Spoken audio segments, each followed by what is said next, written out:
জানেন আমাদের ভারপ্রাপ্ত চেয়ারম্যান তারুণ্যের অহংকার জনাব তারেক রহমান 2023 সালের 13 জুলাই রাষ্ট্র কাঠামো 31 দফা উনি প্রণয়ন করেছেন।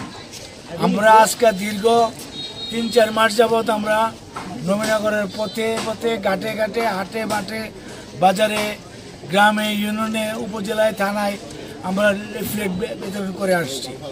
আপনারা জানেন যে আমাদের তারেক রহমান সাহেব যদি ইনশাল্লাহ জনগণের ভোটের মাধ্যমে ক্ষমতায় আসে, এদেশ থেকে চাঁদাবাজি, রংবাজি, টেন্ডারবাজি, তারপরে মানুষের অত্যাচার, এগুলি ইনশাল্লাহ আমরা সুন্দর করব এবং যাতে কোনো মানুষ কোনো রকম দুর্ভোগ মানুষের সৃষ্টি করতে না পারে আমরা সেই চেষ্টা করব।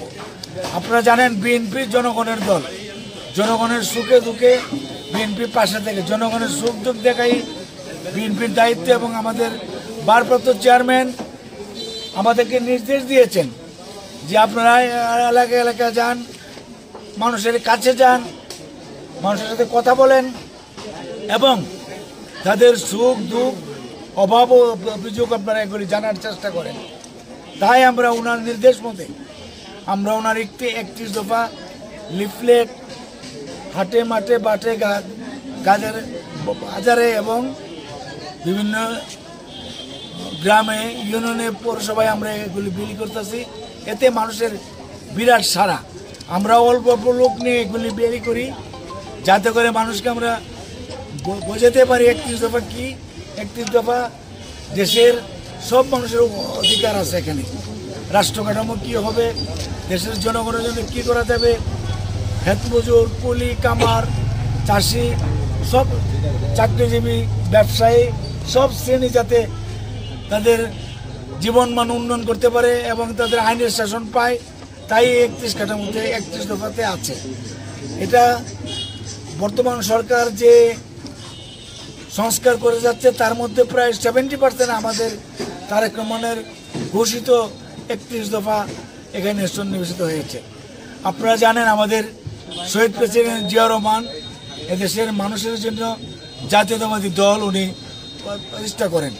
জাতীয়তাবাদী দল প্রতিষ্ঠা করার পর এদেশের মানুষ জাতীয়তাবাদী দলকে গ্রহণ করেছে এবং উনি ক্ষমতা থাকাকালীন সময় আপনারা জানেন দেশে অনেক দুর্ভিক্ষ ছিল, উনি এগুলি দূর করেছেন। উনি ক্ষমতায় এসে এগুলি সব দূর করেছেন এবং চালও বা দেশের বাইরে রপ্তানি করেছেন। তাছাড়া খালেদা জিয়া দেশের শিক্ষা ব্যবস্থা উন্নয়ন করেছেন, শিক্ষার বিনিময়ে হাজ্য কর্মসূচি চালু করে দেশের শিক্ষা ব্যবস্থাকে উন্নয়ন করার চেষ্টা করেছেন এবং শহীদ প্রেসিডেন্ট জিয়াউর রহমান 1976 সালে আমাদের দেশ থেকে মধ্যপ্রাচ্যে লোক পাঠিয়ে আজকে চাকরির ব্যবস্থা করেছেন এবং প্রত্যেকটা লোক গিয়ে আরও সাথে সাথে আরও 4-5 জন নিয়েছেন। আজকে যে রেমিটেন্স আসছে এটা সমস্ত প্রধান শহীদ প্রেসিডেন্ট জিয়াউর রহমানের। তাই আমি আপনাদেরকে অনুরোধ করব আপনারা এই 31 দফা ভালোভাবে পড়বেন এবং এর সারমর্ম সাধারণ মানুষের কাছে বলবেন, তাতে আমাদের দলের কাঠামো, দলের আদর্শ, দলের উন্নয়ন এবং তারেক রহমান যে 31 দফা দিয়েছেন তা মানুষ বুঝতে পারবে। ইনশাআল্লাহ আমাদের দল যদি ক্ষমতায় আসে এ দেশকে আমরা সুন্দরভাবে যাতে চলে, সুন্দরভাবে দেশের মানুষ চলতে পারে, সুন্দরভাবে জনগণ নির্দ্বিধায় চলতে পারে, আমরা সেই ব্যবস্থা করব। আপনাদের সবাইকে ধন্যবাদ। আসসালামু আলাইকুম।